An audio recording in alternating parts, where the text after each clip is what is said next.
आखिर एक लड़की का घर कौन सा, मायका या ससुराल। मुग्धा रंग रूप में साक्षात सौंदर्य की देवी प्रतीत होती थी। गौरवर्ण श्यामल केश, सुराही जैसी गर्दन और चाल ऐसी लुभावनी कि हिरणी भी शर्मा जाए। पाक कला में दक्ष मुग्धा पढ़ाई में सामान्य रही थी। उसकी माँ सावित्री देवी ने उसे बड़ी सादगी से पाला था।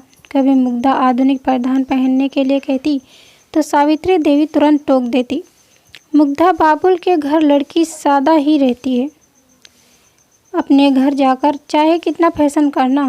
मुग्धा के कॉलेज से लड़कियां एजुकेशनल टूर पर जा रही थी। उसने भी माँ से अपने जाने के विषय में पूछा तो माँ का जवाब आया, मुग्धा, मुझे विवाह से पूर्व लड़की का यूँ घूमना फिरना पसंद नहीं।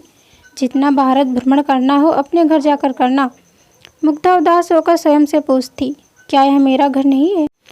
मुग्धा को कॉलेज के एक फंक्शन में गायत्री देवी, जो कॉलेज की ट्रस्टी थी, ने देख लिया और अपने बेटे मोहित के लिए पसंद कर लिया। विवाह का प्रस्ताव मुग्धा के घर पहुंचा तो मुग्धा की मां अत्यंत प्रसन्न हुई।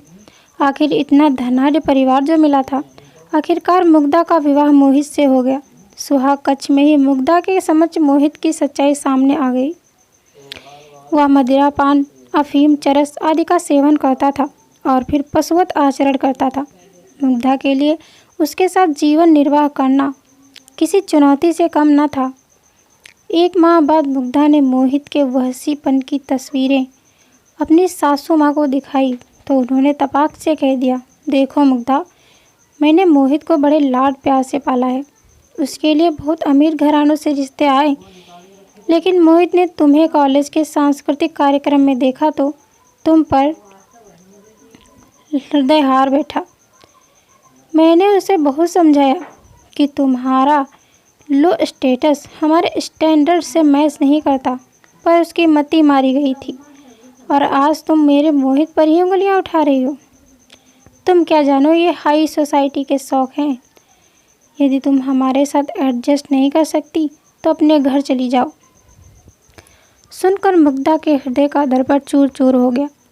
एक वाक्य जो उसके कानों में चुभने लगा था वह था, अपने घर चली जाओ।